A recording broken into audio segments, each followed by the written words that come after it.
запознаем с решението, това дословно няма смисъл. И 6. Съда реши. Важното е заключението, решението. Не, важни са и мотивите на съда. Нали, не е така.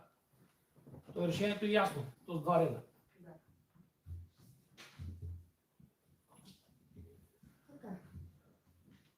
Разгледано по същество, жалбата е основателна. Процесният акт е нищожен. В решението липсват изложени фактически и правни основания за издаването.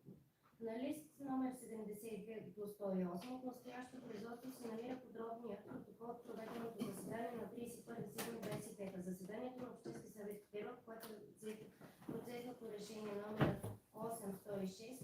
Според протокола решението е взето с 10 гласа за, 1 против и 8 въздържали се. От общо 20 присъствали общински съветници.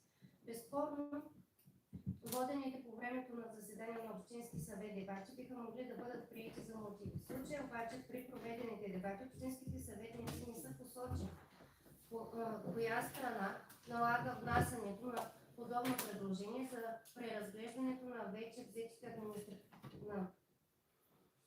приети административни актове. След приемането на дневния ред в началото на заседанието е протоколирано изявление на Ивайло Рачев, като председател на Сдружение за хората, земята, природа и Тервел, който не е общински съветник. Като посочените от него мотиви за внасянето на предложението за отмяна на решението на Общински съвет Тервел от 2023 година са трудностите, които биха създали в действителност на всички земеделски стопани заради изграждането на обекти на линейната инфраструктура на общинските пътища. Не са изложени никакви правни и фактически основания по кой ред е направено и как се развива предложението. Дали е по реда на член 99 от КПК, възобновяване на производството по издаване на административния акт или по някакъв друг ред. С изказването на господин Рачев между общинските съветници проведен дебат как следва да протече гласуването с явен или с таен вод, като таен вод не е било прието. След това не е прието предложението на общинските съветници по точка да бъде проведено поименно гласуване. Неприемането на предложението на поименното гласуване е предизвикал силно брожение и многобройни провокации от намиращите се в залата граждани. После се е пристъпило направо към гласуване на оспорването на решението без какъвто и да е дебат между общинските съветници, като решението е прието с 10 гласа за, 1 против, 8 въздържали се. Като правно основание за решението е записано единствено общата разпоредба на член 21, алинея 23 от Закона за местното самоуправление и местната администрация, според което общински съвет решава и други въпроси от местно значение, което не се от изключителна компетентност на другите органи. След това общинския съветник госпожа Драганова е обяснила своя отрицателен вод, тъй като вкарването от земеделските субсидии и били много по-опасни от всичко, което причинява вред. Впоследствие единствено общинския съветник господин Радев е обяснил своя положителен вод с обстоятелството, че перките не са полезни и производството на електроенергия от тях е едва 3 пъти по-скъпо от производството от други източници. Накрая е протоколирано изказването на гражданката, обозначена е само с М, няма по-нататък, че трябва да има съображение с волята на народа, че ще се изрезнат птиците, пчелите и така нататък. В крайна сметка, решението се отнася за това, че няма изложени мотиви, има само 2 изказвания пред проведения дебат и не е ясно на съда как е било внесено и прието самото решение. От инвеститора днес е получено ново писмо. Решението е получено на 5.5. Срока е 14-дневен за обжалване. Това ще рече, че до 19 най-късно. До 5 часа трябва да бъде изпратено възражението, ако има такова.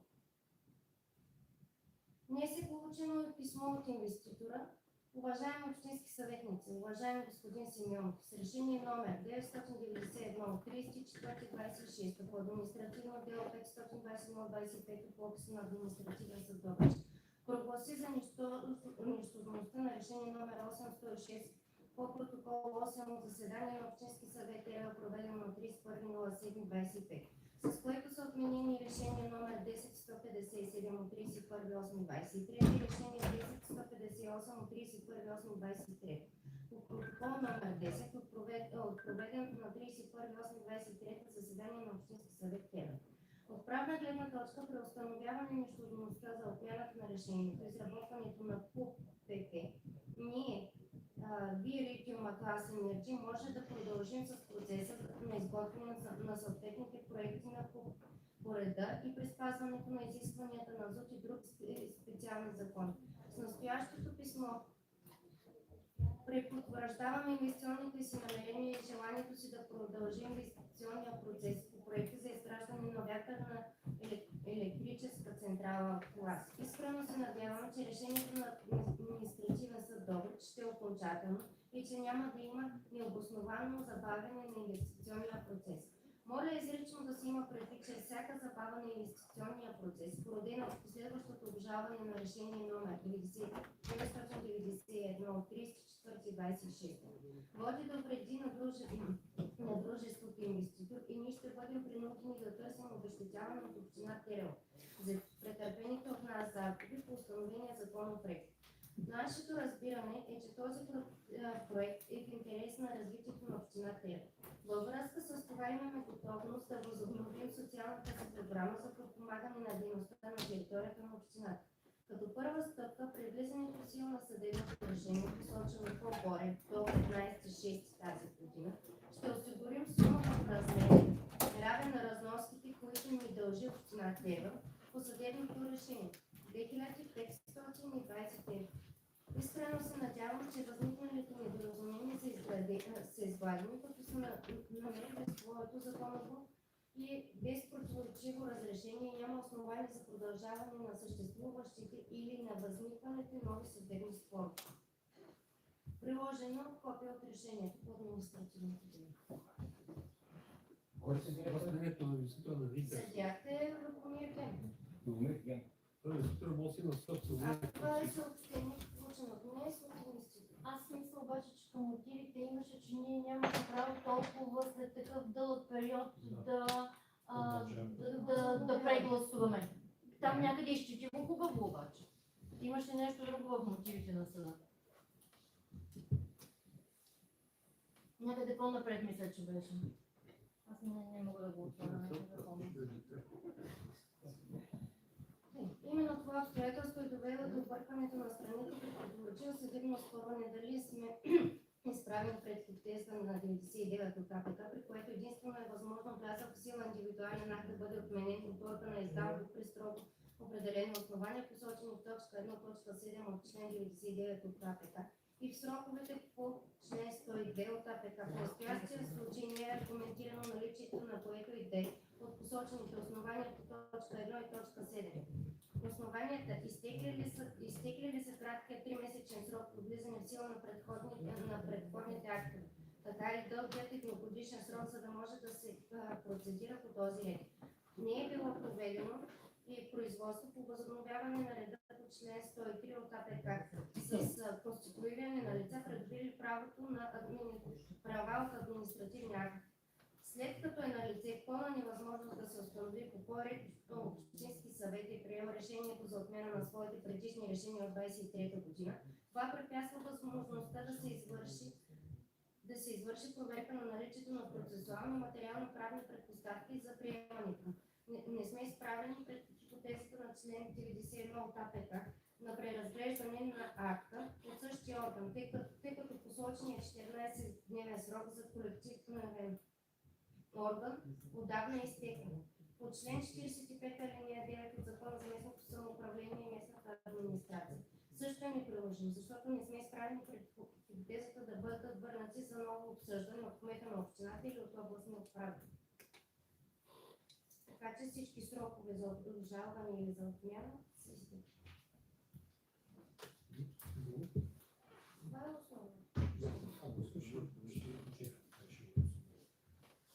решението е, че съда обявява за нищожно по жалбата на Редигма клас Енерджи със седалище управление София. Взетите решения, решение номер 806 от протокол 8 от заседание на Общински съвет Кирил, проведено на 31.7.25, с които са отменени решение номер 10.157 от 31.8.23, решение 10.158 от 31.8.23 по протокол 10 от проведеното заседание на 31.8.23 от Общински съвет Кирил. Осъдени сме да заплатим 2519,44 адвокатски. Благодаря. Колеги, ако имате коментари,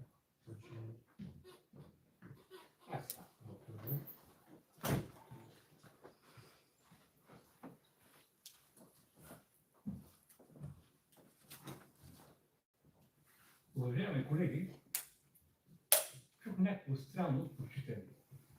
Решение на съдия Любомир Генов. Така ли беше? Да. Любомир Генов. Значи, аз като го слушах какво е написал, имам чувство, че тук сме събрали 21 малоумника. Някакво преразкащи на учител от 4-ти клас към учениците в 4-ти клас. Значи имаше само 4 верни неща. Имената на Николаев, имената на колегата Венета Зиганова и броя на гласуващи двете гласувания. Всичко беше някакво странно преразкащи за малоумници. Нищо основно нямаше никакъв аргумент, сериозен, който да каже. Това е така, това е така, това е така. И той съдия за пръв път живота си прави дело, за пръв път ли води, не мога да го разбера, не го познавам, никога не съм друг живота. Това е председателя на административен съд Добрич. Ще да е царя на царете. Ами, случайно е председател на административен съд. Добре, че нали, специалисти. в момента сте на сесия. Не, в момента сте на сесия, избягайте квалификация, разбирате ли? Също нещо мога да кажа за вас. За мен цялата процедура на извършване беше абсолютно компрометирана от общината. Защото не може общината да назначи защитник на Общинския съвет. Общинския съвет трябва да се определи кой да го защитава като адвокат. А в самото начало това не беше направено. Както и сега се криеше писмото, да изтече срока, и тогава беше така. Трябваше общинският председател да ни събере. Той няма правомощие по наредбата, той да определя лично кой ще защитава правата на Общинския съвет. А не кмета, под давление на кмет се определя негов служител. Абсолютно нормално. Не може служител на общината да защитава Общинския съвет. Това решава с решение на Общинския съвет. Защо не го взехте, бе, доктор? Кой не е събрал? Що не взехте? Кой е събрал да прочете, че има в момента... Ама аз не мога да събирам, да съберете се. Никой не е събрал. Що чакаш да събира? Така, кмете, ние сме страна, вие в момента сте друга страна. Вие сте от страната на Атлас. Вие ще защитите на това. Вие сте страната. Е така. Вие защитавате индиректно. Аз за той не се изказвам, чакам да свърши сесията и тогава да се изказвам. Индиректно защитавате тая фирма, която след като си, ако построи, да не става, тя автоматично на втората година ще продаде всички двете генератори. Фирмата ще стане друга. Айде кажете ми, където е построено на трета година, кои са собствениците? Никой не знае. Където на построени, собствениците вече са сменени 2 пъти. Това съм се интересувал, проверявал съм. Целта е да не се хванат нещата. Никога няма собственик повече от 2 години да е държал един ветропарк. Винаги се препродават на техни фирми, за да не се плащат дивиденти. И никой няма да даде пари в общината. Това е другата голяма лъжа. Нито ще открие работни места в общината. Също другата голяма лъжа. Добре да видите какво става в момента в Тошево. Аз ще покажа. Степко тук го няма да... Той обича снимки и картинки. Следващия път аз ще ви покажа какви изкупи и какви ужаси са в момента в Тошево. Това е нещо страшно. Правете го вижте тия, където правят момента. Так, моята гледна точка е тази. Един странен съдия с едно странно решение. Не, първо аз, защото нервите ми...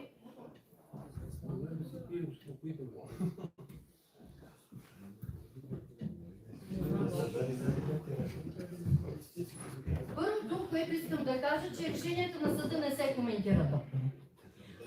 Господин кмете, вие седите там и сте гознеста. Замълчете си. Мълча. И оставете ние да решаваме, ние да дебатираме. Мълча, както виждате. Така, мълчете си. Като свърши сесията, тогава ще взема. Можете да не вземете. Мога да я взема. Може да не вземете. Мога да я взема. Сега, докторе, не можете да обиждате един съдия с Така ще дългогодишна бъдеш практика и с позиция. Значи недопустимо. Най-малкото от морална гледна точка. За това помоля, нека аз да довърша, аз не ви прекъсвах вие, докато бяхте на банката. За това помолих Катя допълнително, защото знам, че пропусна нещо, беше важно.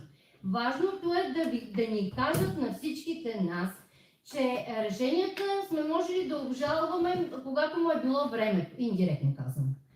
Сроковете са пропуснати и Катя да е и топ адвокат от София да си вземете, за мен решението ще е едно и също. Даже и да обжалваме, ние ще сме осъдени да заплатим един допълнителен адвокатски хонорар. Това е моето мнение, не ангажирам никого с него. Всеки има глава на раменете и нека пък да мисли с нея и да си прецени какво иска. Защото аз наистина още тогава казах, нали, че малко отзад напред почваме нещата, но тия решения е можело да бъдат прегласувани тогава, когато му е било времето. Не сме го направили в срок и точно това са мотивите на съда и оттам започват. Започват с това, че не е в срок и всичко останало е преразказ на това, което е станало на сесията и по протокола. Те не гледат записи от камери, те гледат протокола, който е представен като доказателство. За тях това е доказателството. А вие тогава трябваше да мотивирате защо искате след толкова време да поискате преразглеждане на тия решения и не трябваше да е под давлението на масите. Аз така разсъждавам, може и да греша. Масите само ви избират. Давлението им. Ами трябваше да покажете тогава както трябва, не с АО и да ме заплащат мене. Направили сме Нали бяхте тук, видяхте, само дето ни бяхте слушвани. Масите. Уважаеми господин председател, уважаеми администрация, уважаеми колеги. Слушам внимателно изказването на колегите. Значи, повода да взема отношение по този въпрос и последните думи на госпожа Драганова, че нямаме право да оспорваме. Кажи решението на съда. Няма такова нещо. Той самия съд е записал, че имам право да жалим. И ще трябва да го обжалим това нещо. И ще ви кажа защо. Съдът Добрич може да е сметнал за необходимо да го направи това нещо. И да е присъдил, както те мислят да добре. Но има и други инстанции, които от по-друг ъгъл гледат решението на един общински съвет. Вярно, описани са някакви мотиви, може и да са верни, може и не, но това не означава, че първата инстанция, като е присъдила в наша вреда, и ние трябва да се съгласим. Господин Бончев, имаме колко? До 19. Общинския съвет трябва да обжалва това решение на Добричкия административен съд. И ще ви кажа защо. Защото аз съм се запознал отдавна, виждам някои неща, които се случиха в съда и трябва да кажа, че нашата администрация има намеса и тя полза от вас. Споделете, не знам да се... Аз споделям, казвам това, което е необходимо, пак ще го докажем, разбираш ли, по отношение на нашия представител, който е защитавал нашите позиции, как се размерили документи с адвоката на Атлас. Нашия представител тук може да вземе отношение. Ще вземе отношение и така нататък. Но доктор Волов е прав. Не може служител на администрацията да го изпраща да защитава интересите на общински съд. Крайно време. По отношение на това дали са полезни или не, ветрогенераторите ние защитаваме следния интерес. Почвите, които ние преди малко позволихме да се изгражда с цяла земя. Земеделските земи са плодородни земи. Когато се изсипят хиляди тонове бетон върху тях, те престанават, губят своята същност.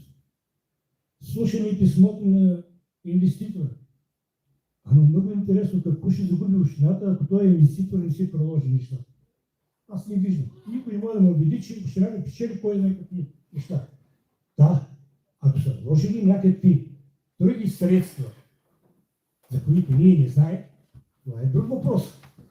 Ама официално в нашата община не са постъпили някакви средства, които инвеститора да докаже, че тия средства са в полза на общината.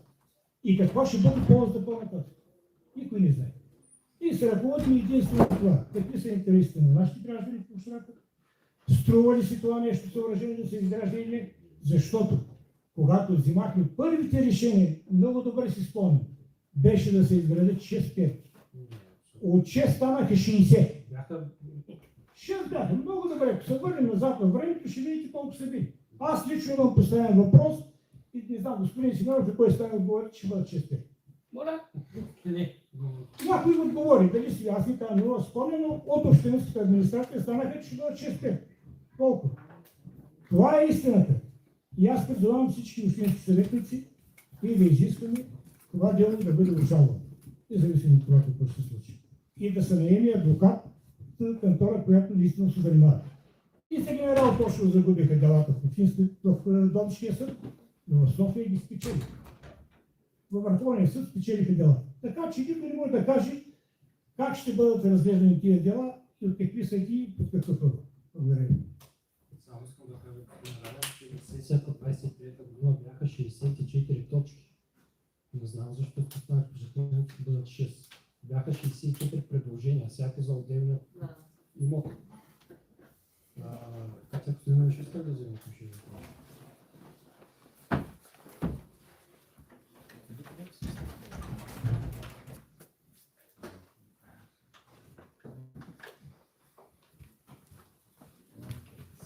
Аз само едно нещо да кажа относно размяната на документи, която се твърди, че нали, е извършена. Представени са абсолютно всички материали по преписката и няма нищо друго, което да е било разменено. Адвокат Драганова беше на делата. Може да ви сподели дали е имало размяна под масата, както има изказвания, клипчета във Фейсбук и какво ли още не. 1000 пъти сме представили преписките, едно и също е представено в прокуратурата, и на сдружения, и на съда, и на областния кавели. За достъп до обществена информация е предоставена, така че под масата и никакви документи от страна на общината на меса няма. Какво би могла да представи под общината обаче ме въпрос? Цялата преписка, която беше, всичко беше представено по делото. И то многократно. Предоставянето още двама отбрати, нали така?